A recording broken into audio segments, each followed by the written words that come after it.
세상에 떠도는 기묘한 괴담들. 첫 번째 이야기, 무당이 자고 있던 집에서 누군가 아기를 가지고 불질렀다. 8월 초 진짜 더위가 기승을 부릴 때 저희 학교 선배 A가 간부 수련회를 갔습니다. 단거대 회장이었던 A형은 만반의 준비를 했죠. 사전 답사도 가서 2박 3일 동안 뭘 할 건지도 뭘 먹을 건지도 다 준비를 했죠.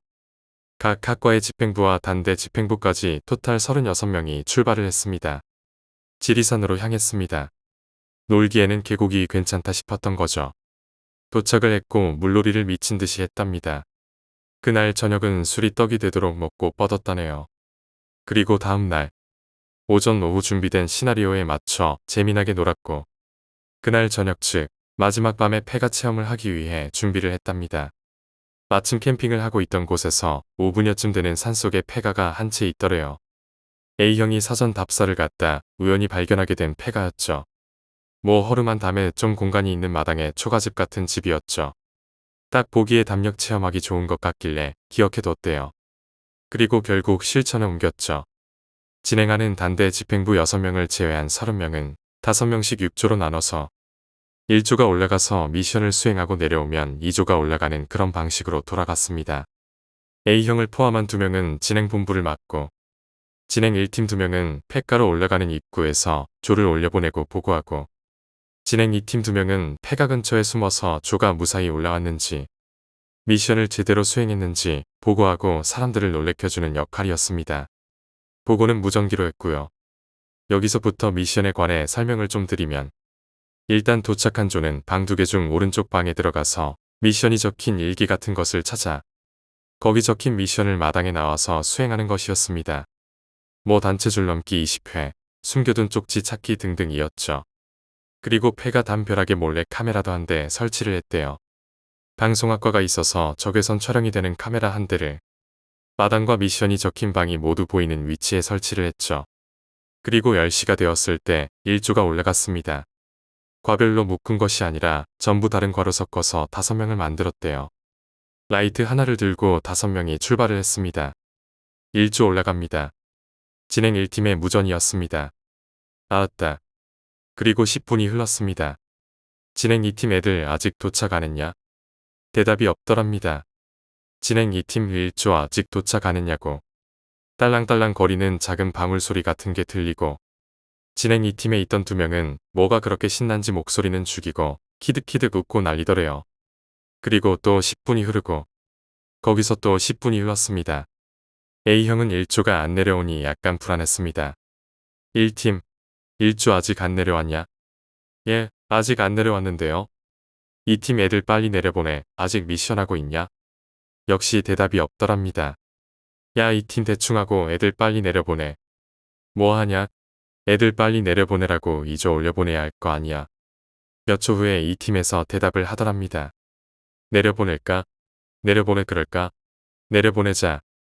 또 작은 방울 소리가 들리더니 이러면서 자기들끼리 막 이야기를 하더래요. A형은 나중에 2팀 자식들한테 한마디 해야겠다 싶었대요. 일단 사람들이 위험할 수도 있으니깐요. 그러고 10분이 더 지났습니다. 진행 1팀으로부터 1조가 도착했다는 무전을 받고 2조를 올려보내라고 했대요. 2팀으로부터 무전이 왔죠. 자기들끼리 또 뭐라고 소곤소곤 이야기를 하더래요. A형은 애들이 몰래 숨어서 애들이 쫄라있는 걸 보니 되게 신나는가 보구나 했습니다. 그렇게 6조가 전부 체험을 완료했습니다. 이제 진행을 하던 자신과 진행팀들이 올라갔다가 내려올 차례였습니다. 1팀과 본부팀 4명은 폐가로 올라갔죠. 고요하더랍니다. 갑자기 오싹 소름이 돋더랍니다. 한 걸음 한 걸음 폐가로 다가갈수록 오싹오싹 소름이 돋더랍니다. 장난치지 말고 빨리 나와. 아무런 대답이 없더랍니다. 원래 진행 2팀이 숨어서 진행 과정을 보기로 한 담벼락 뒤로 가보니 2팀 2명은 거기서 앉아서 자고 있더랍니다. A형은 화들짝 놀라서 깨웠죠. 근데 안 깨더랍니다. 아무리 흔들고 소리쳐도 말입니다. 싸대기를 한 대 때렸더니 형은 왜 올라오셨어요? 그때서야 정신을 차리더니 벙한 표정으로 자신을 쳐다보더랍니다. 미친. 여기서 퍼질러 자고 있냐? 무전기는? 방금 전까지만 해도 무전으로 키득키득 웃고 떠들고 난리더만 뭐 하는 거야? 옆에 있는 후배도 싸대기를 한 대 때렸더니 그제서야 일어나더랍니다. 갑자기 이상한 소리를 하더랍니다. 육조까지 전부 다 하고 내려갔는데 너희 진짜 나 놀리냐? 그러자 후배가 말했습니다. 형이야말로 저희 놀리지 마세요. 일부러 겁주려고 그러시죠. 그런 걸로 안 놀라거든요. 그런데 카메라랑 무전기가 사라졌던 거죠. 난 카메라랑 무전기 찾아서 내려갈게. A형은 카메라를 둔 곳으로 가는 길에 폐가 입구를 지나쳐 오는데 담이 성인 가슴 높이밖에 안 와서 안이 보이더래요. 근데 무전기가 마당 가운데 떡하니 떨어져 있더랍니다. A형은 순간 소름이 쫙 돋더래요. 형은 카메라도 두고 그냥 내려가던 일행과 합류해서 내려왔더랍니다. 그 다음날 아침에 올라가서 찾아서 왔죠. 그런데 희한하게 올라간 6조 모두 미션을 뭘 수행했는지 기억이 없더래요. 그냥 올라갔다가 방울 소리가 들리더니 내려온 것만 기억이 난대요. 형은 많이 꺼림직하더래요. 그래도 그냥 무시를 하고 왔죠. 그리고 다음날 같이 갔던 방송과 동갑내기 형이 얼굴이 새파랗게 질려서 왔더래요. 자기랑 뭐 좀 보자는 거였죠. A형은 뭔데 일어나 싶어서 순순히 따라갔더랍니다. 그리고 영상을 하나 보여주는데 형은 그걸 다 보고 나서 선체로 10분을 있었던 것 같더래요. 그 영상은 폐가 체험을 할 때 찍은 테이프였는데 그 영상이 엄청 충격적이더랍니다. 올라와서 후배가 카메라를 켰는지 카메라 앞을 기웃기웃 하던 것을 시작으로 10여 분을 아무도 없는 폐가만 찍고 있더래요. 그리고 1조가 마당에 진입을 하더랍니다. 마당 초입 부분까지 막 두리번거리면서 잔뜩 움츠린 자세로 5명이 진입을 하더니 마당 중간을 지날 무렵 5명이 똑바로 서더래요. 그러더니 갑자기 5명 모두 일제히 고개를 양쪽으로 흔들더래요. 엄청 빨리 흔들면서 양손을 번쩍 들더니 고개를 미친 듯이 양옆으로 돌리면서 제자리에서 뛰기 시작하더래요. 흡사 무당이 신내림을 받을 때처럼요. 그러고 한 5분여를 그러더니 마치 짠 듯이 제자리에 멈춰서더랍니다. 5명 모두요. 그리곤 쓱 하고 돌아서 나가더랍니다. 그렇게 똑같은 장면이 6번이 반복됐습니다. 형과 친구는 그 장면을 꼼짝도 못하고 보고 있었습니다. 말도 안 나오고 눈만 부릅뜨고 보고 있었죠. 시간상 자고 있던 이 팀을 깨우고 내려보낸 후쯤 되는 것 같았습니다. 카메라에 마이크가 없는 거라 소리는 녹음이 안 되는 것이었는데 갑자기 잡음이 들어가더랍니다. 완전 집중해야 들릴 정도로 작은 방울 소리가 들리더니 방울 소리가 커지다가 화면이 까맣게 되더라네요. 꺼진 거죠. 지 스스로 말이죠. A형과 친구형은 말없이 꺼진 화면을 10여 분을 그대로 보고만 있었답니다. 테이프는 그 즉시 소각했답니다. 그리고 이건 그 후 일입니다. 애들이 전화가 오더래요. 자꾸 꿈에 이상한 게 나온다고. 폐가에 어떤 사람이 한복 같은 걸 입고 굿을 막 하고 있는데 그러다가 자기를 탁 쳐다보는데 얼굴이 까맣게 탄 사람이더랍니다. 계속 그런 꿈을 꾼다는 겁니다. 형은 안 되겠다 싶어서 혼자 캠핑을 했던 마을로 가서 폐가에 대해서 물어봤습니다. 거기서 제일 나이가 많으신 어르신께서 폐가에 대해서 이야기해 주시더랍니다. 어르신께서 아직 국민학교에 가기도 전 엄청 옛날이죠. 그 집에 무당 한 분이 집을 짓고 기거를 하기 시작했더랍니다. 아마 신을 받고 조용히 묻혀 살고 싶었던 거였겠죠. 가끔 마을에 잔치가 있을 때 굿을 해주시고 먹을 것이나 입을 것들을 얻어 가셨대요. 소소히 작은 것들은 그 무당에게 가서 물어보기도 하고요. 그러던 비가 되게 많이 오던 날, 그 무당이 직접 마을까지 내려와서 당시 이장에게 마을 아이 하나가 물에 빠져 죽을 것이니 각별히 조심하라고 하더랍니다. 그 말은 들은 이장은 마을 사람들에게 신신당부를 했더랍니다. 비가 많이 와서 계곡물이 많이 불었으니 절대 근처에 가지 말라고. 그렇게 하늘에서 구멍이 난 듯이 비가 오던 날, 그 마을 아이 하나가 학교에서 오늘 길에 물가를 지나다 발을 헛디뎌 물에 빠져 그대로 익사하였더랍니다. 그 아이 부모는 너무 슬픈 것과 동시에 그 무당이 원망스럽더랍니다. 그 애가 누구 집 아이인지 말해줬으면 그 아이가 죽진 않았을 테니깐요. 그래서 그 아이 부모는 절대는 해선 안 될 짓을 했더랍니다. 밤 늦은 시간 무당이 자고 있던 집에 불을 지른 거죠. 안에서 그 무당은 자고 있었는데요. 그 어르신께서 정말 엄청 겁에 질린 표정으로 이런 말을 하더랍니다. 집에 불이 붙어서 마을 사람들이 불을 끄려고 허겁지겁 그 집에 도착을 하니 이미 집은 화염이 완전히 집어삼킨 상태였더랍니다. 그런데 정말 소름 끼치는 일은 그 불 속에서 그 무당은 굿을 하고 있더랍니다. 자신의 몸은 타고 있는데요. 마을 사람들은 도저히 그것을 보며 근처에 갈 수가 없었죠. 어른들은 얼른 아이들을 집으로 돌려보냈더랍니다. 그 장면은 아이가 결코 봐서는 안 되는 거였으니깐요. 어르신은 그 장면이 아직도 선명히 기억하시더랍니다. 새빨간 화염 속에서 양팔을 들고 뛰며 구슬하던 그 검은 실루엣을요. 그리곤 정신을 차리고 불을 껐지만 무당은 이미 숨을 거둔 상태였죠. 이래서 신을 받은 분들은 천기를 누설하면 안 된다는 겁니다. 자신에게 화가 돌아오니깐요. 그 마을에는 매년 불이 난 그날에 그 폐가 앞에 제사상을 놓고 제사를 치른다고 합니다.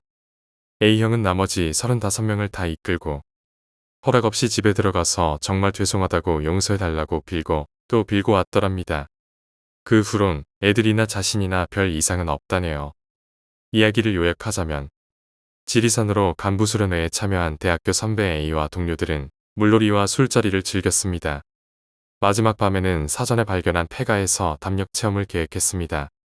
30명이 5명씩 6조로 나누어져 차례로 폐가에 올라가 미션을 수행했으나 모두 이상한 행동을 보이며 미션 수행 내용을 기억하지 못했습니다. 이 과정을 촬영한 영상에는 참가자들이 일제히 이상한 동작을 하고 구슬하는 듯한 모습이 포착되었으며 영상은 갑자기 꺼져버렸습니다. 이후 참가자들은 이상한 꿈을 꾸기 시작했고 A는 폐가의 배경을 알아보기 위해 마을로 돌아갔습니다. 그곳에서 무당이 살던 폐가의 비극적인 과거를 듣고 사과하고 용서를 구했습니다. 그 후로는 아무 일도 일어나지 않았습니다. 두 번째 이야기, 저주받은 다리. 겨울에 겪은 일인데 정말 그때 당시에는 너무 무서웠던 일입니다. 워낙 귀신 같은 거 잘 안 믿는데 겪은 거 잘 생각해보면 귀신씨였던 거 같기도 하고. 아무튼 회사 근처에 외삼촌 댁이 있으신데 어머님께서 전화하셔서는 아들 퇴근하면서 외삼촌 댁에 들려서 물건 좀 받아와라고 하시더라고요. 그때 어머님이 부업으로 외삼촌 댁 일을 도와드리고 있었거든요. 퇴근하고 마눌에게 전화해서 좀 늦는다고 말하고 외삼촌 댁에 들렸는데 엄마 갖다 줄 물건이 지금 없어서 공장에 물건 가지러 가야 되는데 같이 가자 라고 하시더라고요. 평소에도 몇 번 갔던 공장이라 아무런 거리낌 없이 그럴게요 하고는 외삼촌 차 뒤로 제 차를 운전해서 따라갔습니다. 그때가 한 7시쯤 됐던 것 같은데요. 그날 눈이 엄청 많이 와서 어둡고 길이 매우 미끄럽더라고요. 그래서 외숙모께서 갈 때 조심히 운전하고 외삼촌 차 잘 따라가라. 길에 눈이 쌓여서 논두렁이 잘 안 보여서 빠질 수도 있어 라고 하셨지요. 그렇게 외삼촌을 따라가고 있는데 큰 대로변을 지나 마을 길을 가고 있었죠. 갑자기 시동이 꺼지더라고요. 기름 게이지를 보니 기름이 없는 걸 보고 아차 싶었죠. 그래서 외삼촌께 공장 위치를 알고 있으니까 먼저 가세요. 보험 불러서 기름 좀 넣고 금방 따라갈게요 라고 말한 뒤 외삼촌을 보내고 나서 차에서 전화하는데 이상하게 전화가 먹통이 되더라고요. 제가 아이폰 사용하는데 탈옥해서 한참 이것저것 해놔서 간혹 다운되는 경우가 있어 그냥 그런갑다 하고 재부팅했는데 계속 먹통 그렇게 강제 재부팅을 5회 정도 하다 보니 전화가 켜지더라고요. 그런데 이번에는 신호가 안 잡히더라고요. 통화권 이탈 표시만 나오고요. 여기가 산속이라 그런가 싶어 눈을 맞으면서 한참 걸어가다 보니 민가가 보이고 그쯤 되니 전화가 잘 터지더라고요. 희한한 게 안테나가 하나씩 늘어나는 게 아니고 삼거리를 기준으로 제가 오던 길은 통화권 이탈. 삼거리를 지나 민가 앞은 안테나가 빵빵. 이게 뭔가 하고 의심하기는 했지만 눈도 오고 춥고 빨리 삼촌을 따라 가야 됐기에 보험회사를 부르고 기다리기로 했습니다. 보험회사 전화통화 후 차로 다시 돌아와 보니 여전히 전화는 통화권 이탈. 차에서 기다리고 있는데 어느 집에서 치킨을 시켰는지 치킨 배달차가 제 옆을 지나가고 있는데 갑자기 전화벨이 울리는 거예요. 어라? 전화 안 터지는데? 하고 봤더니 안테나 수신 표시가 빵빵하게 돼 있고 이번엔 전화가 잘 터지더라고요. 집에서 온 전화였습니다. 언제 오냐고 물어보는 마눌님 전화. 왜 이리 통화가 안 되냐고 물어보더라고요. 자초지종을 설명 후에 통화를 끊고 차에 앉아서 기다리는데 아무리 기다려도 보험이 안 와서 전화해서 물어보려고 보니 전화는 다시 통화권 이탈. 어쩔 수 없이 차에서 내려 한참을 다시 걸어가서 민가 앞에서 보험회사에 연락했더니 담당 기사님 휴대전화 번호를 알려주시더라고요. 전화해보니 담당 기사님이 고객님 그 근처에서 아무리 찾아봐도 고객님 차량이 안 보여서 전화드렸는데 계속 전화가 안 돼서 그래서 다시 돌아가고 있어요. 라고 하시더라고요. 짜증도 나긴 했지만 우선 추우니깐 땡땡거리 앞에 있어요. 차에서 전화가 안 되니깐 여기 앞에 가로등 있는 데서 기다릴게요. 하고 길에서 기다리는데 한참 후에 보험 기사님이 오시더라고요. 기사님 차를 타고 제 차로 가서 보니 여전히 전화는 잘 터지고요. 계속 전화 안 되는데 희한하게 누구만 있으면 전화가 잘 되네. 내가 저주받은 몸땡이인가? 라고 혼잣말을 한 뒤에 보험 기사님이 5리터 기름을 사오셨다며 차에 기름을 넣어주시는데 기사님께서 말하길 어라? 기름이 아예 앵꼬는 아니네요. 소리가 기름이 좀 있는 것 같은데요. 라고 하시더니 기름 주유 후에 시동을 걸어보니 잘 걸리는 거예요.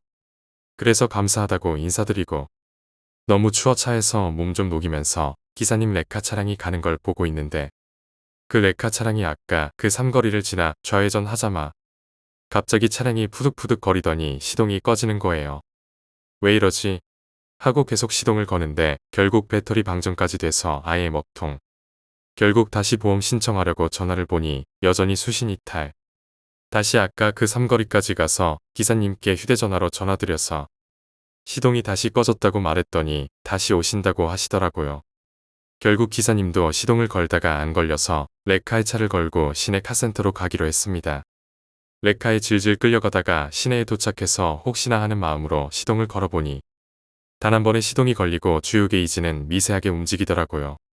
기사님께서 이상하다고 분명 방전돼서 시동도 안 걸리고 배터리 점프해서 시동 걸러도 시동이 안 걸리더니 이상하다고 하시더라고요. 암튼 미심쩍긴 하지만 뭔가 기분 나빠 레카에서 차를 내린 후 부모님과 외삼촌께 자초지종을 설명드렸더니 외숙모께서 그냥 아무 말 하지 말고 빨리 집으로 가서 자거라. 그리고 오늘 되도록 운전하지 말고 집 밖으로 나가지 말고 바로 자거라 라고 하시더라고요. 그렇게 이상한 일이 있은 다음날 외숙모께서 전화해서는 너 혹시 어제 어디 삼거리 지나 시동 안 걸렸니? 라고 하시더라고요. 거기 혹시 다리 못 봤니? 확실하지는 않은데 오래전에 거기에서 버스가 한 대 떨어져서 높지 않은 다리인데도 사람이 많이 다치고 죽었어. 그 이후에 이상하게 거기에서 자잘한 사고가 많이 나. 앞으로는 그쪽으로 절대 다니지 말아라. 왠지 불안해. 통화를 끊고 나서 가만히 생각해봤는데 거기에서는 제가 다리를 못 봤거든요. 퇴근 후 밤에 가기는 무섭고 해서 회사 점심시간에 낮에 그곳에 다시 가봤는데 제가 차를 세워뒀던 곳이 다리 위였더라고요. 그렇게 높지 않은 다리이고 마을 다리다 보니 다리 옆에 난간 같은 게 없는 그냥 시멘트 다리.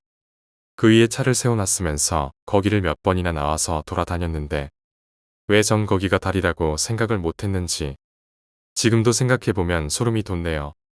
거기다 계속 전화가 안 되다가 누가 지나가기만 하면 잠깐 동안 전화가 터지고 전화가 안 되다가 삼거리만 벗어나면 전화가 터지는 것하며 보험기사님이 처음 오셨을 때 저를 못 보고 지나가셨다는 것도 이상하고요. 거기가 시골 외진 곳이라 길이 하나밖에 없고 주변은 전부 다 논이라 그냥 지나칠 수가 없어요. 그리고 시동이 잘 걸렸다가 기사님이 삼거리 벗어나자마자 시동이 꺼지고 그 이후에 기사님이 계속 걸다가 포기하고 시내로 가자마자 시동이 아무 이상 없이 걸리고 암튼 그날 생각을 해보면 아직도 소름이 돋고 무섭습니다. 세 번째 이야기, 군복무 중에 귀신에게 홀렸다. 벌써 10년도 지난 얘기다. 당시 나는 강원도 모부대에서 포병으로 복무하고 있었다. 우리 포대는 이상한 전통 아닌 전통이 있었는데 내용인즉슨 삼포사수는 무조건 일포에서 귀신을 어떤 방식으로든 한 번은 본다는 것이었다. 허무맹랑하게 들리겠지만 진짜 있었던 일이다. 그런 내용이 간부는 물론이고 대대장 귀에까지 들어갈 정도였으니 대대장은 독실한 기독교 신자란 무당은 안 불렀지만 우리 포대 삼포사수가 바뀔 때마다 군종 목사님을 불러서 같이 일포로 가서 기도를 올릴 정도였다.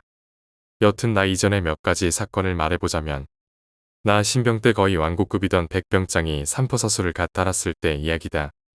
그날 교대장이었던 백병장이 밤새느라 배가 고파서 당시 당직병이던 일포반장에게 먹을 거 없냐고 하니 훈련 때 안 먹고 남은 건빵이랑 마스타가 화포 안에 있을 거니까 나중에 근무교대 때 가져와서 먹자고 했었다.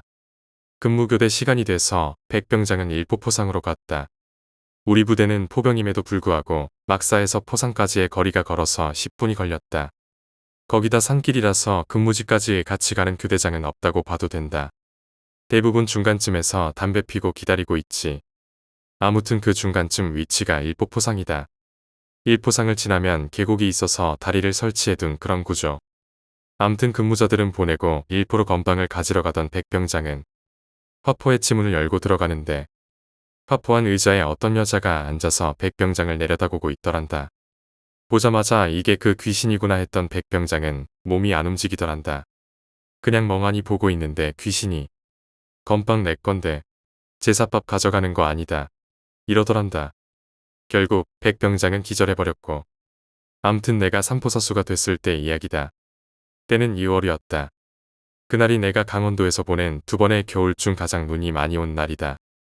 그날은 내가 교대장이었다. 시발시발 거리면서 나는 일포를 지나서 있는 다리까지만 건너고 나머지 근무자들은 교대하면 안전하게 교대했다고 포대행정반에 전화해라고 지시하고 담배를 피고 있었다. 아 춥다 하고 있는데 저기 일포포상서 뭔가 흰 게 보이더라. 저게 뭐지? 하고 보는데 눈이 그리워서 앞이 잘 안 보이는 상황이었는데도 그 흰색은 잘 보이더라고. 뭔가 희게 빛이 나는 그런 거였다. 어설프게나마 사람의 실루엣을 한. 근데 가까이 다가오진 않고 나랑 한 50m 떨어진 곳에서 계속 왕복하더라. 왠지는 모르겠는데 그 형상이 호주머니에 손을 넣고 서성인다는 생각이 들었다. 그때서야 나도 이게 귀신이구나 하는 생각이 들더라. 그때 기분은 평생 못 잊는다. 마치 골목길에 들어갔는데 앞에 무섭게 생긴 개랑 마주쳤을 때의 느낌.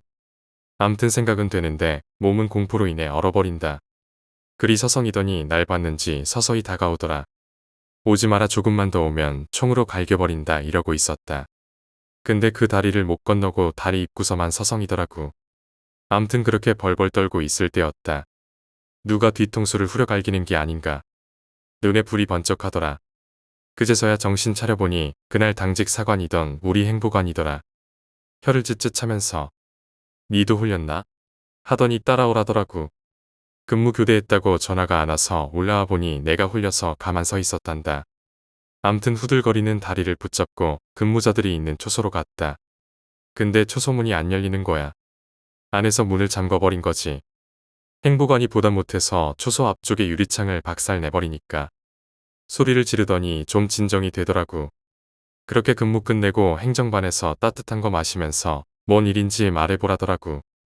난 위에 그대로 말했고 나머지 4명 근무자들은 하는 말이 나랑 헤어지고 2명이 근무를 서러 가는데 귓가에 노래 소리가 들렸다는 거야. 마치 사포의 오병장 노래소리 같은. 앞근무자 이포 아니야?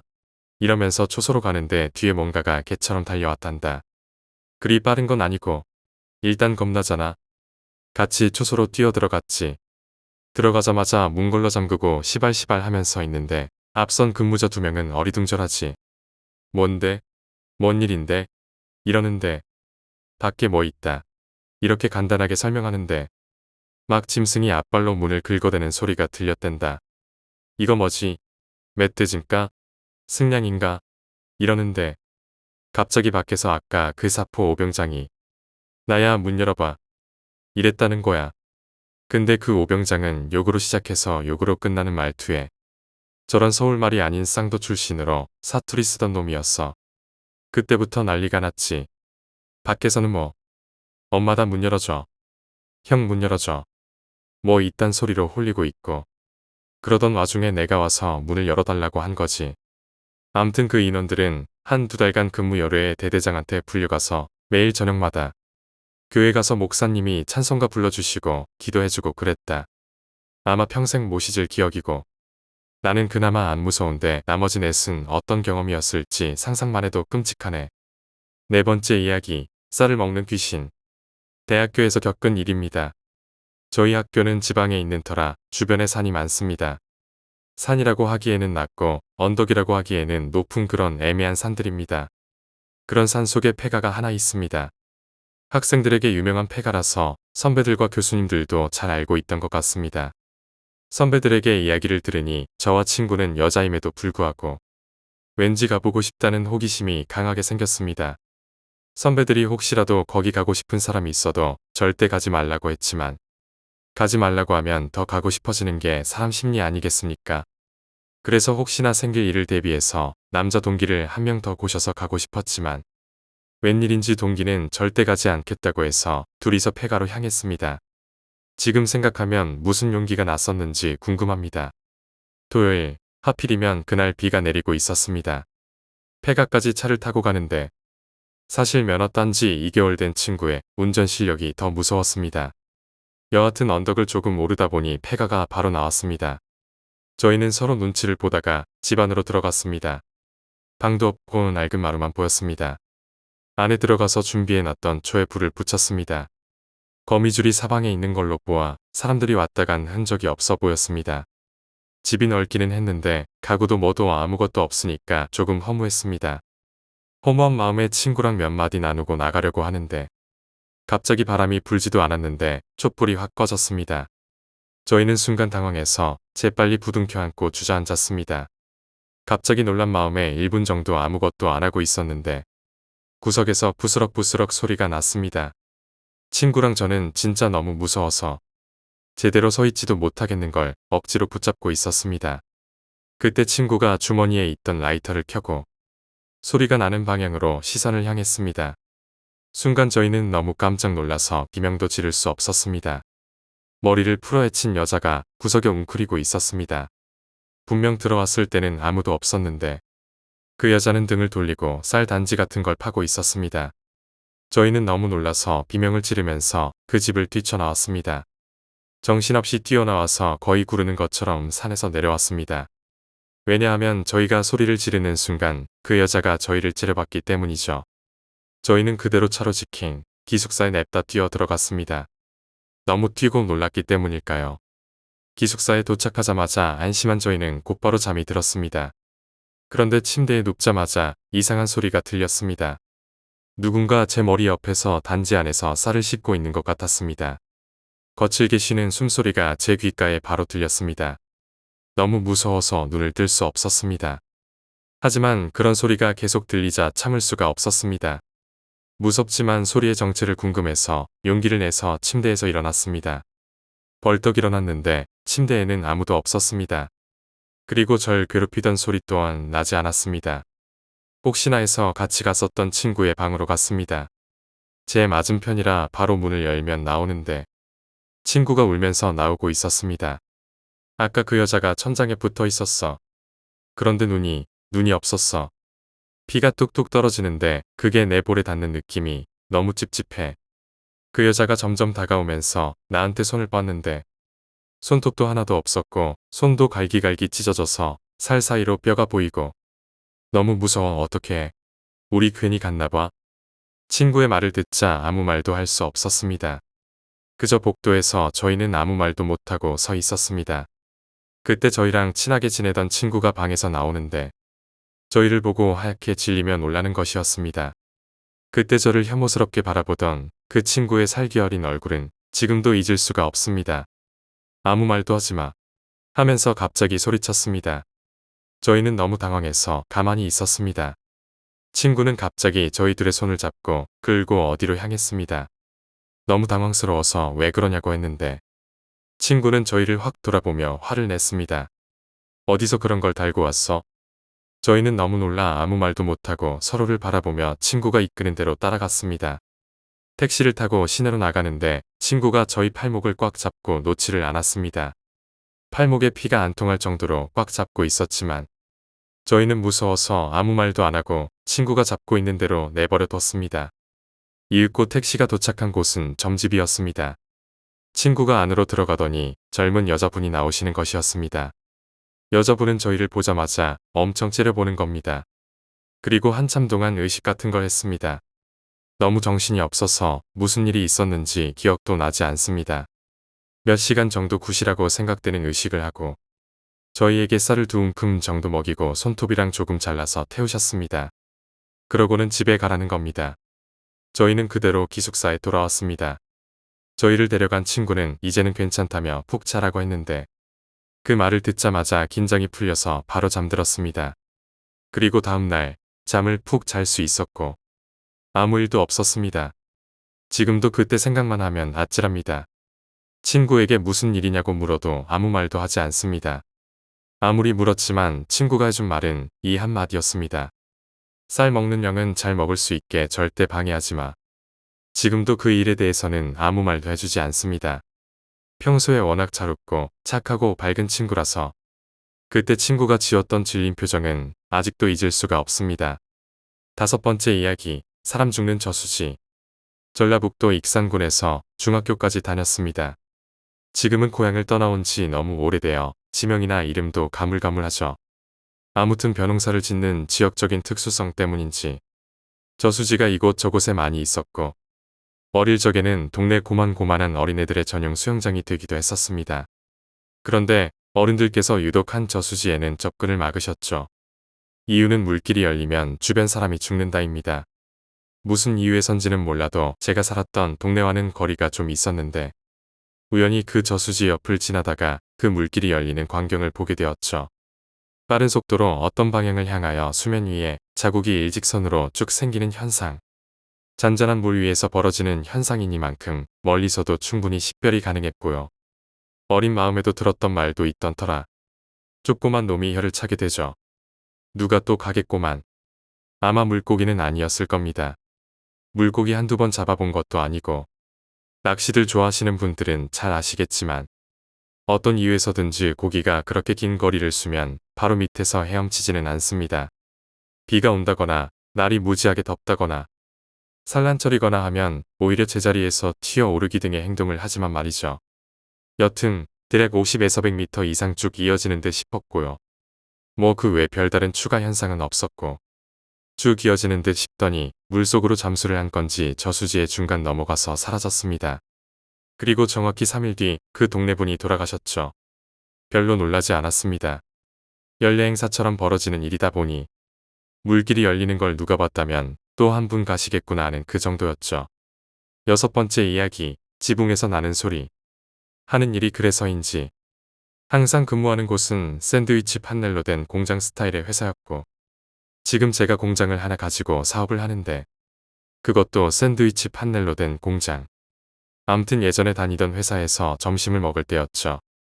날씨가 어두컴컴하거나 왠지 뭔가 나올 것 같은 분위기와는 완전 딴판으로 아마도 봄에서 여름으로 넘어가는 그때쯤인 걸로 기억이 나네요.